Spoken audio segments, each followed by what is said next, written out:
Shalom, selamat sore Bapak, Ibu, dan Saudara-saudari. Senang sekali kita jumpa lagi dalam program Sapa Senja. Sore hari ini kita akan belajar persamaan dan perbedaan antara Petrus dengan Yudas Iskariot. Kita akan belajar bahwa yang pertama persamaannya Yesus berdoa terlebih dahulu sebelum memilih mereka. Sama, Yesus berdoa sebelum memilih Petrus, Yesus berdoa sebelum memilih Yudas Iskariot. Yang kedua, Yesus sendiri yang memilih dan memanggil mereka. Yang ketiga, sama-sama diberi kuasa oleh Tuhan Yesus, diberi kuasa untuk mengusir roh-roh jahat, diberi kuasa untuk melenyapkan penyakit dan kelemahan.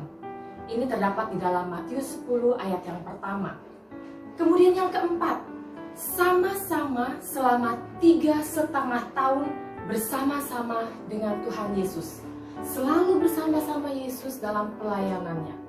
Kemudian sama-sama mendengarkan secara langsung perkataan-perkataan, pengajaran-pengajaran Tuhan Yesus. Sama-sama juga melihat langsung mujizat-mujizat yang Tuhan Yesus lakukan. Dan yang kelima, Petrus sama dengan Yudas. Petrus menyangkal Yesus 3 kali, Yudas Iskariot mengkhianati Tuhan Yesus. Tapi yang berbeda adalah akhirnya, endingnya yang berbeda. Kalau Petrus, ketika dia sadar, dia sudah menyangkal Yesus 3 kali, dia ingat perkataan Tuhan Yesus, dan dia bertobat. Dia berbalik, kembali melayani Tuhan untuk memberitakan Injil.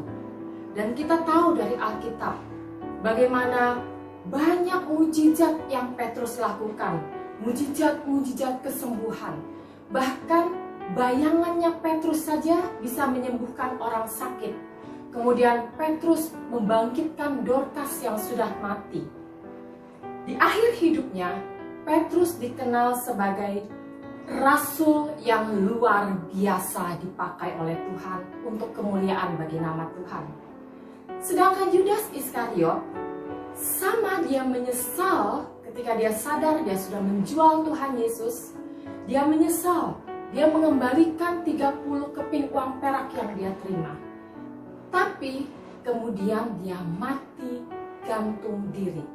Di akhir hidupnya, Yudas Iskariot dikenal sebagai pengkhianat. Sampai saat ini yang kita tahu, Yudas Iskariot adalah pengkhianat. Mereka sama-sama murid Tuhan Yesus, tapi bisa berbeda akhirnya, endingnya bisa berbeda. Berarti begitu juga dengan kita. Kita sama-sama beribadah di tempat ibadah yang sama, di bawah pengembalaan yang sama. Beribadah bersama-sama, memuji Tuhan, berdoa bersama-sama, mendengarkan firman Tuhan yang disampaikan oleh hamba Tuhan yang sama-sama kita lakukan itu. Tapi hasil akhirnya bisa berbeda. Kenapa seperti itu? Kita akan baca di dalam Matius pasal yang ke-7 ayat 24 sampai 27. Matius pasal 7 ayat 24 sampai ayat yang ke-27, demikian firman Tuhan. 2 macam dasar. Setiap orang yang mendengar perkataanku ini dan melakukannya, ia sama dengan orang yang bijaksana, yang mendirikan rumahnya di atas batu. Kemudian turunlah hujan dan datanglah banjir, lalu angin melanda rumah itu. Tetapi rumah itu tidak rubuh sebab didirikan di atas batu. Tetapi setiap orang yang mendengar perkataanku ini dan tidak melakukannya, ia sama dengan orang yang bodoh, yang mendirikan rumahnya di atas pasir. Kemudian turunlah hujan dan datanglah banjir. Lalu angin melanda rumah itu, sehingga rubuhlah rumah itu dan hebatlah kerusakannya. Dari ayat-ayat yang kita baca, perkataan ini Tuhan Yesus sendiri yang sampaikan. Yesus mengatakan ini setelah dia selesai menyampaikan khotbah di bukit dari pasal 5, pasal 6 sampai pasal 7.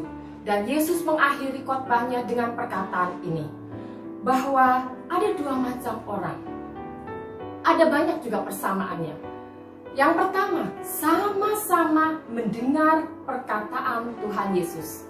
Sama-sama mendengarkan firman Tuhan. Kemudian yang kedua persamaannya, sama-sama dilanda hujan, dilanda banjir, dan dilanda oleh angin.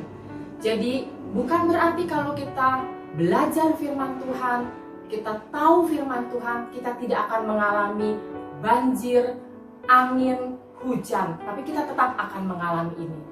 Tapi hasilnya akan berbeda. Yang pertama, yang Tuhan katakan orang yang bijaksana, itu rumahnya tetap berdiri teguh, tidak roboh. Karena apa? Dia melakukan firman Tuhan. Dia mendisiplin dirinya untuk melakukan firman yang dia dengar. Sedangkan kelompok yang kedua, dia mendengar firman Tuhan, tahu banyak firman Tuhan, tapi dia tidak melakukan firman Tuhan. Ternyata inilah perbedaannya. Ketika kita sudah tahu firman Tuhan, kita mau melakukannya atau tidak mau melakukannya.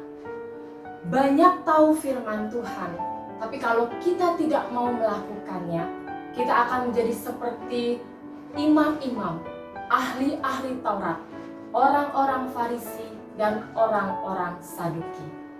Saya akhiri Sapa Senja sore hari ini dengan Yakobus 1 ayat 22. Yakobus 1 ayat 22, demikian bunyi firman Tuhan. Tetapi hendaklah kamu menjadi pelaku firman, dan bukan hanya pendengar saja. Sebab jika tidak demikian, kamu menipu diri sendiri. Amin untuk firman Tuhan. Tuhan Yesus memberkati. Shalom.